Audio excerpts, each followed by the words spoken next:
Over the last few months, I've been doing scope and sequence episodes, and now it's time for the fourth and final one, which is going to be all about physical science, which maybe at your school or in your district is known as integrated physics and chemistry. My physical science curriculum was the second It's Not Rocket Science published curriculum back in 2017, which feels like another lifetime ago.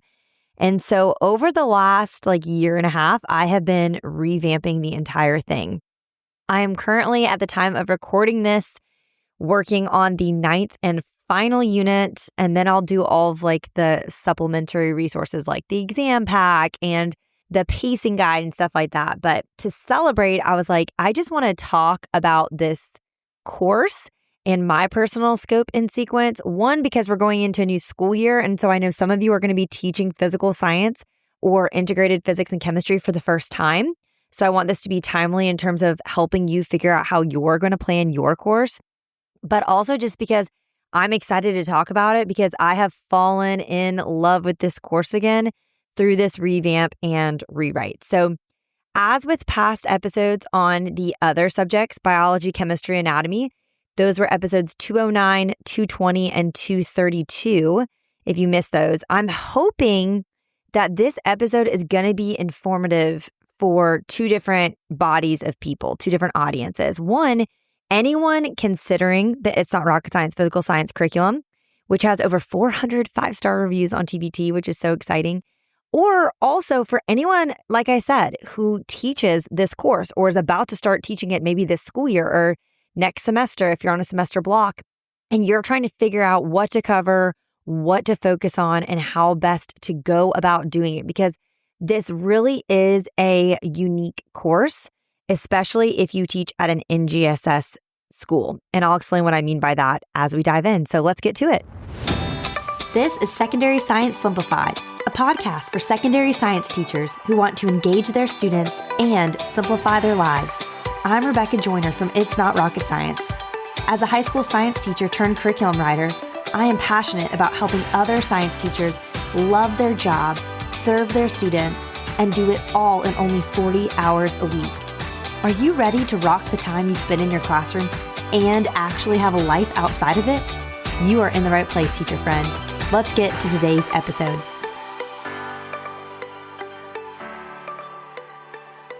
Here's how we're going to structure today's episode. I'm going to talk about why I love this course to hopefully hype you up if you're going to be teaching this for the first time. Then I'm going to share my personal goals and the things that I focus on when I used to teach this course and when I wrote this curriculum originally, and especially when I've done this revamp, because I think having those big picture goals, I call them core values, and I have a whole little mini professional development course on this in my resource shop if you want to learn more about that. But I think choosing that for each course is really important just to give you broader goals as opposed to just hitting the standards, I'll share my goals with you and then I'll walk through my chosen scope and sequence and why I like this order, but why it's totally fine to do a different order. Obviously, if you feel called to do it a different way. Then we'll kind of talk about the NGSS and how if you're teaching at an NGSS school, it kind of makes teaching this course a little bit unique. And then we will end with a few things that are really specific to my It's Not Rocket Science physical science curriculum for those of you who are specifically interested in maybe using that this school year and in all the school years to come. So first and foremost, let me give you a pep talk if you're about to teach this course. I love it. I love it so much. This was actually a course I never wanted to teach. When I got my first teaching job, they told me I was teaching biology and physical science, and I was like, bleh, I don't want to teach that. I was just a biology girl. I only wanted to do biology, anatomy, environmental, all that jazz. I was a secondary science education major and I doubled in biology. So I just had way more biology-esque courses in college and just kind of did the minimum of chemistry and physics and stuff that I had to graduate. And so I just wasn't excited. Also, when I started teaching it, I was the 5th teacher on a team of 5 teaching that biology course or biology courses. And it was an EOC course. So we just had a great collaborative team effort going into it and doing it. It felt very high stakes, but it just felt very community driven and very fun. I felt very supported versus when I started teaching physical science. Oh, and I should say too with biology, they kind of had a machine they were running to get great EOC scores. And I just kind of hopped on board the train and did what they did. And it wasn't until I switched schools that I really got to get creative with biology and totally do my own thing. Physical science, on the other hand, was totally different, and it was terrifying. I was just paired with one other teacher who taught physical science. In our state, it was not a required course. It was one that students could take in 9th or 10th grade. Typically, what we saw was students would take biology in 9th grade, and then if they were not ready for chemistry 1 sophomore year, then they would take physical science sophomore year. So my on-grade level physical science courses were those 10th graders that weren't ready for Chem 1 and they needed more of a foundation before getting into that, which is a required course in my state. And then my honors section was actually freshmen. Typically, the advanced freshman students doubled up and did biology and physical science freshman year, so they had more room in future years for upper level science courses like APs and anatomies and things like that. So there was only one other teacher because it wasn't a required course. And she had been teaching this for like 20 years or something. And she just kind of like had her way of doing things. She'd always kind of been on an island. I was the first one who was like jumping in to take a bunch of courses off her plate so she could add a new elective. And yeah, we just, we didn't have a lot in common. I will say that. And so I felt like I was starting totally from scratch and it was super overwhelming. But as I got into the content, I was like, this is so much fun. And here's why. This is one of the most hands-on courses. It is such a delight. Now, I know any physics teachers listening are like, Physics 1 is the best. I will tell you, I'm intimidated by Physics 1. Never taught an upper level physics course. The math component of it would really intimidate me. I'm always pointing people who need physics stuff to Miss Brasso's binder or Miss Bald Physics, who I've had on the podcast. They are the physics people for that. But what's so fun about physical science is getting to do like a half-year intro to physics. You're getting to do all of the cool, fun, hands-on physicsy things without getting too much in the weeds on all of the complexities and all of the higher level quantitative stuff that tends to come with physics. So really, to me, it's like the best of both worlds. Like if you just want to have so much fun showing your students cool phenomena, like there are so many great phenomena related to physical science, this is the best course to do it in. It is just full of challenges and projects and inquiry activities. And also similarly with the chemistry intro, I do love chemistry. I've always loved it. I had so much fun writing my Chemistry 1 curriculum. But the fun part about, again, physical science is that you're just doing an introduction to chemistry. You don't hold all of this weight of being sure that you're giving them such a solid foundation in all things chemistry.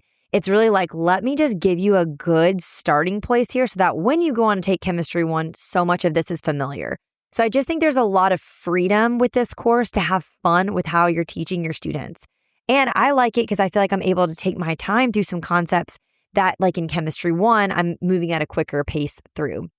Another thing I love about this course is it's so easy to teach and still teach well and feel like you're not having a diminished learning experience at all with just resources from your house. I swear, like every day going to class, I was like walking around my house with a basket I used to bring to and from school, essentially like a laundry basket, and just collecting things, bringing them to school for some sort of demo or lab or explorative situation, and then bringing them home. And it was just so fun. Like when I had experiences where I did not have a full lab or a lot of access to equipment, or when I was in the old computer lab I taught in, like it just did not matter for this course. And that was awesome.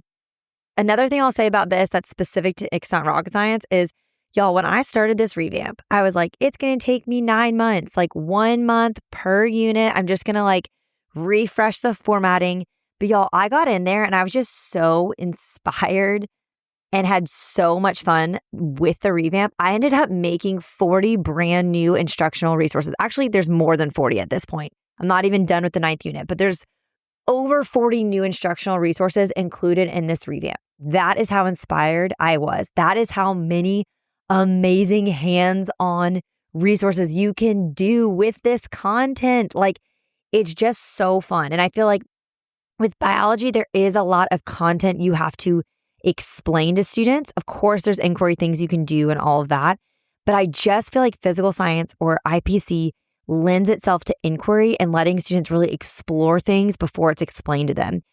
I'm just obsessed. I'm obsessed. It's so funny to think that like my first year teaching, I dreaded this course. And now if and when I go back to the classroom full time, I would be requesting to teach this course because that's how much I love it. Okay. So that's why I love it. I hope it'll make you excited to teach it. Here are some goals and things that I chose to focus on with my curriculum when I taught it. You can choose different things depending on what you feel passionate about. But I have 3 main goals with my physical science curriculum. One is instilling a love of science. So again, the 2 main environments that I taught this course in, one was at a large public school. Advanced students took it as freshmen. They doubled up with biology. And students that were not advanced took it as sophomores to kind of help give them a stronger foundation before going into Chem 1. So I definitely wanted them to have a great foundation with this course.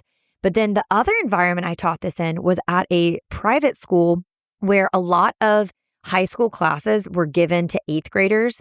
Like they took English 1 and Spanish 1, or Algebra 1. Some of them took geometry in 8th grade and they got high school credit for it. That's what physical science looked like at that school. So that's why I always say I never taught middle school, even though I did teach physical science to 8th graders because it was a high school level course that I just taught to 8th graders. So that's why I never feel like I'm the right person to give advice on middle school. But all that to say, I was teaching this course to 8th, 9th, 10th graders. And so one of my number one goals was just to get them to love science and for science to be a course that they looked forward to taking. There is so much fun in this. There are so many cool phenomena. There are so many great real world connections in integrated physics and chemistry. It just lends itself to excitement and joy and pizzazz and whimsy. And so that's what I want students to experience when they're taking my physical science course. Second, and I kind of mentioned this, was skills. Like I said, 8th, 9th, 10th graders were taking this course. This is a foundational science course for me that I was teaching students. I wanted them to walk into Biology 1 or Chemistry 1 after me and be so set to take it. I wanted them to just feel so prepped for it.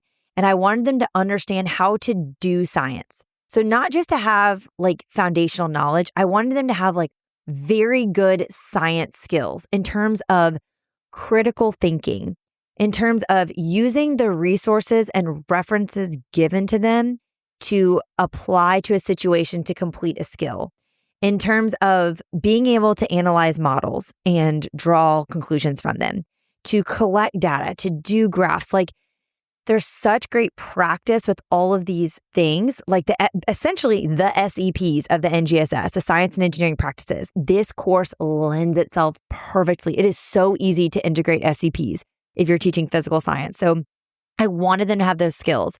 So I wanted them to have a love of science, super foundational skills coming out of this course. And then lastly, I wanted them to see that math is meaningful.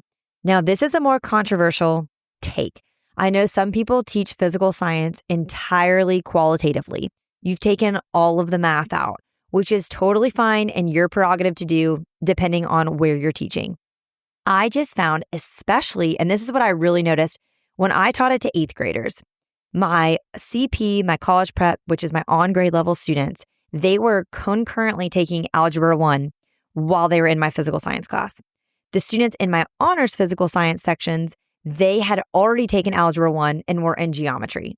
And again, they're 8th graders. So this was very advanced math students. But that's the math level that these students were in. But I found so clearly how differently they experienced their math classes that they were taking, which they took with another teacher that I formed an amazing relationship with. He's the one who introduced me to the radar problem-solving strategy. We came up with it as a department, but he really was like the spearhead of that. But he was like, these students are doing so much better in my classes since you took over teaching physical science, because I added in all of this math because students saw meaning to numbers. Math became meaningful to them. They saw the real world purposes to them, and it made them more successful than in their math courses because they were seeing how it actually applied to real situations in science. And I also feel like too, in a generation where students are really like skeptical of different things because of AI and all that they're seeing, it's good for us to not just show them phenomena or even tell them about how something works, but for them to see numbers that back it up. I think there's a lot of power in that. And so I love getting to be the person that helps them to see that. And maybe that helps them to not be afraid of math anymore because they see this is just problem solving and I can be a critical thinker and solve any problem. I don't need to be afraid of numbers. Actually, numbers with units are less scary because they mean something as opposed to what I call naked numbers in my class, when it's just random arbitrary numbers you're being thrown at in Algebra 1 and you're like, what is the purpose of this? And so those are the focuses of my course. I hope that any of you who use physical science from It's Not Rocket Science, you feel that like coming out of the resources because that's how it was structured. Okay, now let's talk through my scope and sequence. I have a pacing guide for this linked in my scope and sequence blog post. I will link it in the show notes. It's itsnotrocketscienceclassroom.com/ps-guide. But I will say it is not updated yet because I just need to redo it completely once the full revamp is done, which I will. So at the time of this being published, it's not updated, but you can still look at it. It's a live link, I believe. I have it in Google Drive. So like as I upload the new one, it'll just replace it. But I'm going to outline the scope and sequence for you, and then that pacing guide will get updated as well. So first and foremost, I think this is so important, regardless of how you approach this class, is that you have some sort of Unit 0, or I just call it Science Foundations unit. This is newly redone in my revamp, and I am so obsessed with it.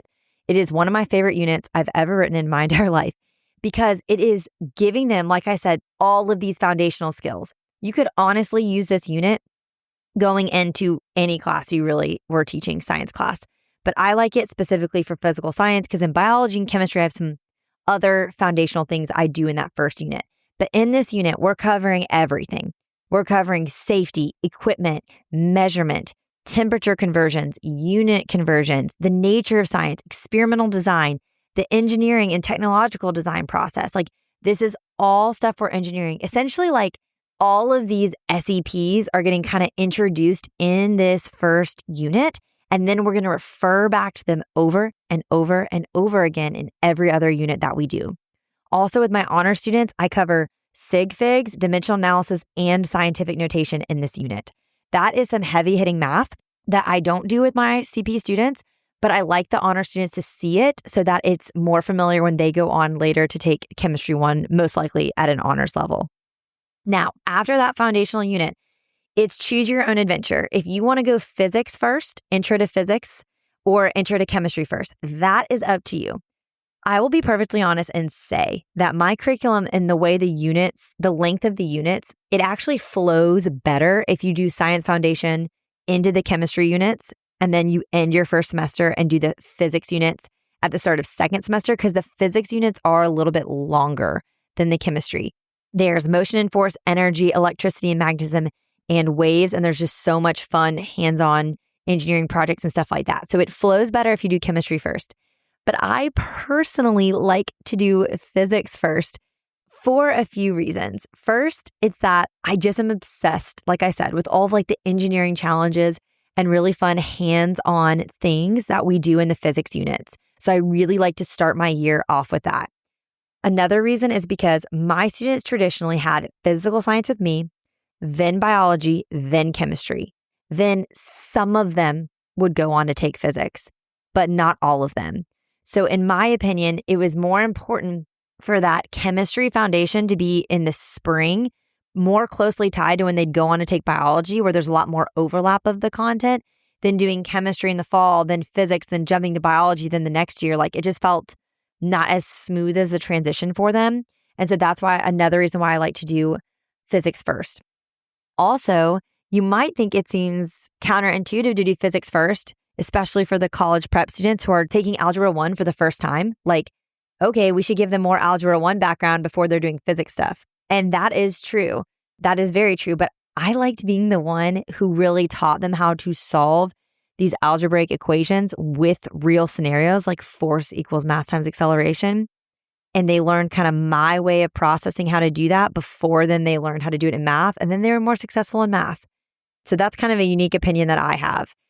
And then the last thing I'll say for why I like to do physics first is I just think physics is much easier for students to visualize and kind of get than chemistry. Chemistry is really abstract. And so even though physics can be more math heavy, I think it's actually easier to start with something that is more macro that they can see more than something so micro like chemistry. Like, of course, we're modeling and showing them things, but physics is just an experiential course. And so even though there was challenging math, the labs, the inquiry-based activities, the explorative stations, the demos, like it balances out with all the more challenging, math that is potentially there. So I do physics first, and it looks like this. After science foundations, we go into motion and force. I love this. They learn how to describe motion. We learn about speed and velocity and acceleration. We're looking at so many graphs. I love hitting the graphs hard early in this course. Then we get into force and all of Newton's laws and momentum, which is so fun. And they have this amazing engineering challenge we do at the end of this motion and force unit that I'm so obsessed with. It's new in the revamp. I'm hoping to offer it available like a la carte for those of you who don't use It's Not Rocket Science resources, but I've got to finish this curriculum first. I got to get through that first. But I absolutely adore this. It's a car crash challenge and it's so fun. From there, they go into their energy unit. We learn about the nature of energy, kinetic and gravitational potential. We learn about thermal energy, work, power, simple machines, and then honors have an additional engineering project in this unit where they make Rube Goldberg machines, which is so fun. Then we get into electricity and magnetism. And I love this because this tends to fall in December. So we do some things with holiday lights and learning about circuits and them creating their own circuits. That's really fun and hands-on as well. And then waves, this is the one bummer though. When I start with physics, because I spend so long on these engineering projects, waves ends up typically falling in January. I can't ever really get it in. You may be able to move faster than me though, but waves is great. And we get into a ton of stuff that then kind of will come back in chemistry, which I love. Then from there, the dream would be then that second semester, you're doing all chemistry. But again, typically waves is first.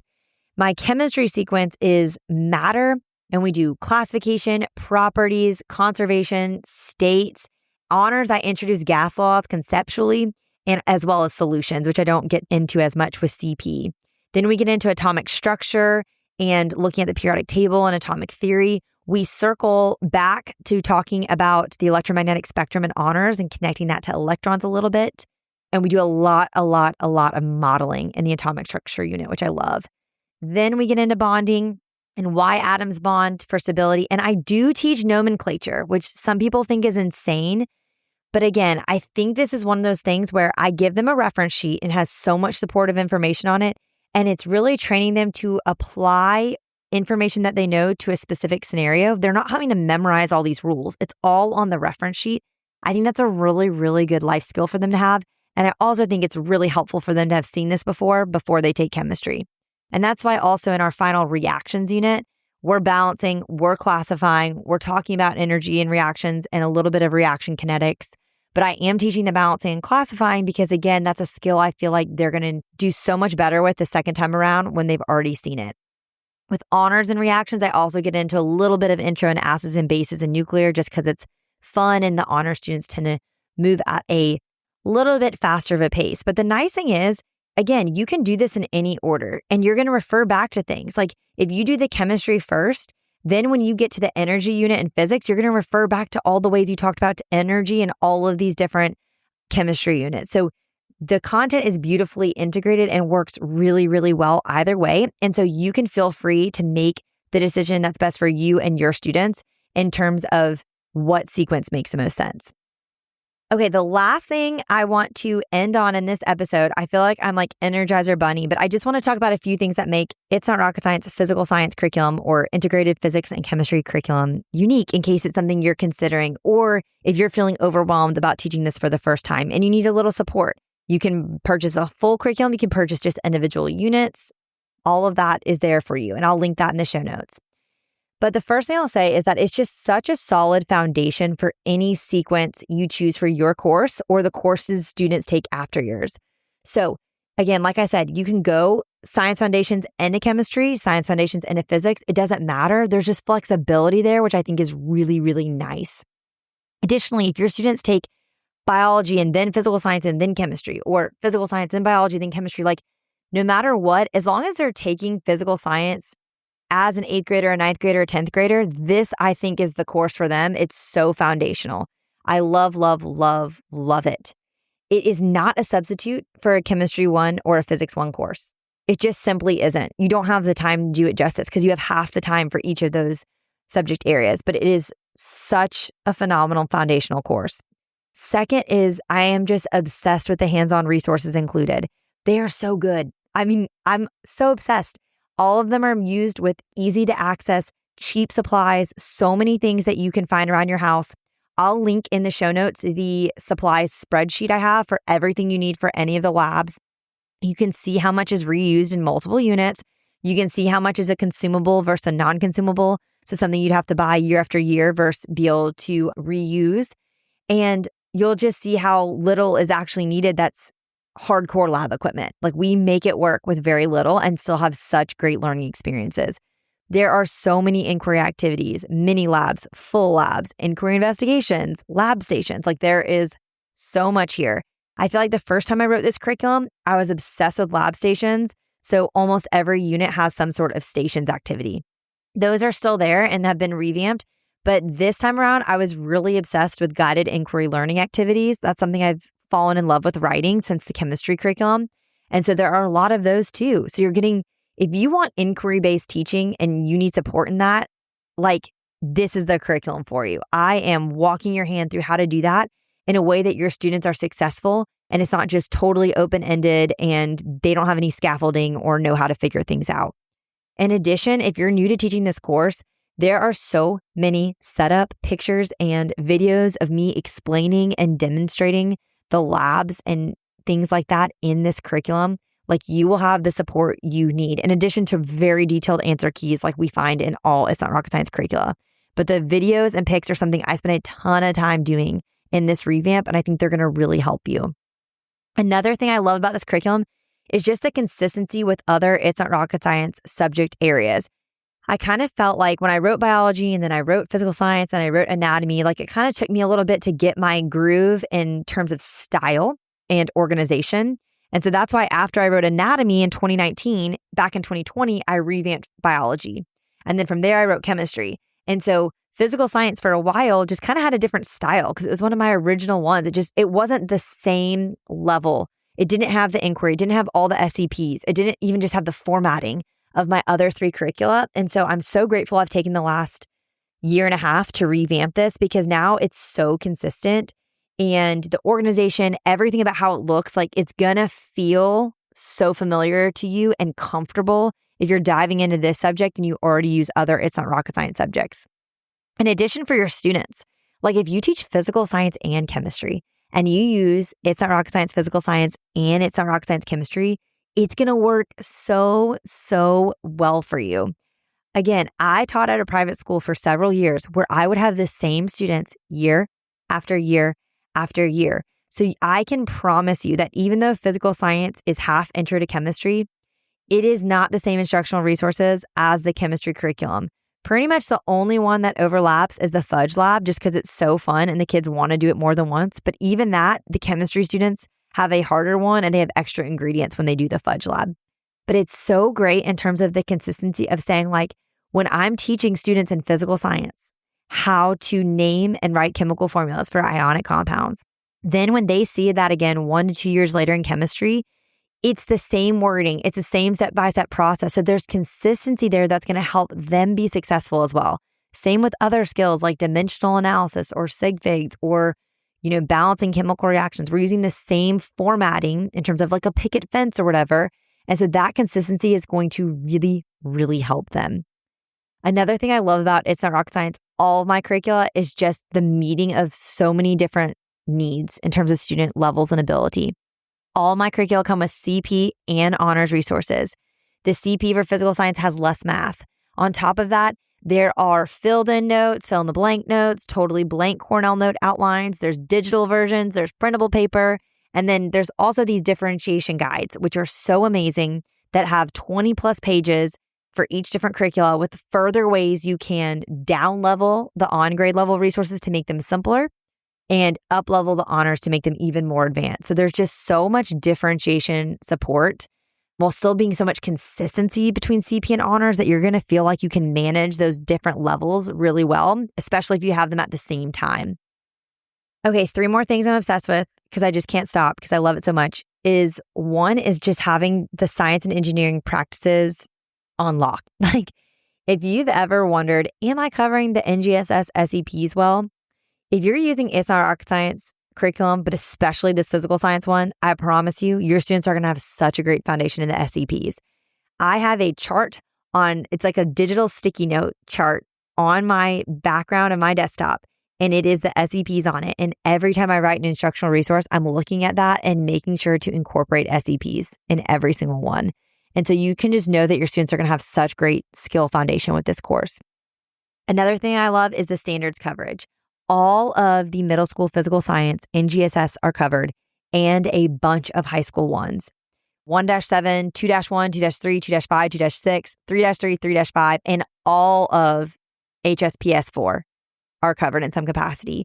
And then I touch on a bunch of other high school standards as well. Now, if you're wondering though, but you said you taught this to 9th and 10th graders, why are you using middle school physical science in GSS? Here is why.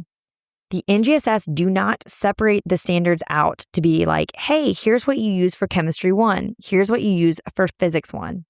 They are just all grouped together as HSPS, high school physical science standards. Just like they don't have biology versus anatomy versus environmental science standards. They have HSLS standards, the high school life science standards, and they have the HSESS, earth space science standards, which have some environmental ones in there too. Like they're not written out into distinct courses like we used to write standards. And so when you look at the HSPS standards, HSPS 1 and HSPS 3 are all chemistry 1 standards traditionally. And then HSPS 2 and HSPS 4 are physics 1 standards. Now, if you remember from the top of this course, I wrote this physical science curriculum as an introduction to physical science, which is half intro to chemistry, half intro to physics, with the expectation that the point of this is that they're getting a foundational education so that they can later go on to take Chem 1 or Physics 1. So that's why we're not covering all of these HSPS standards in detail. It would not be possible to do that all in one school year and do it true justice.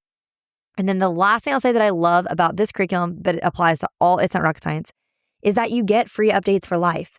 So people who bought this back in 2017 and have been using this curriculum for 9-10 years, they just got these 40 new instructional resources for no additional cost, totally free. The last 1.5 years of my life's work, just for free. They get all the implementation videos, all the new things, like they're getting all of that, no additional cost. And you will too. Anytime I add to these curricula, you get those updates and I don't, add it separate and make you pay an additional cost. You just get it. And that's really, really, really important for me. And that's why if you are purchasing licenses for your whole department, like you have 4 physical science teachers and you all want to use this, I recommend purchasing on my website as opposed to TPT. Because on TPT, to get the 10% off multiple license discount, one person purchases all the licenses on their account. Only that person has access to download it. I'm hoping this is a feature that changes in the future, but as of now, that's how the website is set up. Whereas if you purchase from my website, you just email me, you say, hey, we've got 4 science teachers, here are their names and emails. I make a custom 10% off coupon code for you 4 people, and you 4 people can individually go get the curriculum at 10% discount and have your own login and own access for the rest of your life. So that way, if you move schools, you still have the access under your personal account, which I think is really important. So that is my love letter to physical science and this course that I love so much, and especially my curriculum that I've written and just enjoyed revamping. If you have any questions, always feel free to email me at rebecca@itsnotrocketscienceclassroom.com. Now, today's take-home challenge. If you teach physical science and you want more support, I recommend downloading my scope and sequence or my pacing guide. It can be found at itsnotrocketscienceclassroom.com/ps-guide. Again, I'll update this once I finish the 9th unit and final unit, but it still gives you something to work with from the originally written unit if you want to check it out. And I mentioned a bunch of links. I will link all of them in the show notes at itsnotrocketscienceclassroom.com/episode 247. And last but not least, if you have never left a review for the podcast, you can rate it on Spotify. You can rate it on Apple with 5-star rating and leave a review. You can type a comment. I would love it, especially if you are an It's Not Rocket Science physical science curriculum user. Shout out. Or also, if you're just like an original OG physical science curriculum user and you've loved this revamp and the updates, I would love to hear from you. It would really, really encourage me to hear someone else as psyched about this course as I am. So reach out to me, shoot me an email. I would love to hear from you. All right, teacher friends, that wraps up today's episode. If you're looking for an easy way to start simplifying your life as a secondary science teacher, head to itsnotrocketscienceclassroom.com/challenge to grab your classroom reset challenge. And guess what? It's totally free. Thanks so much for tuning in, and I'll see you here next week. Until then, I'll be rooting for you, teacher friend.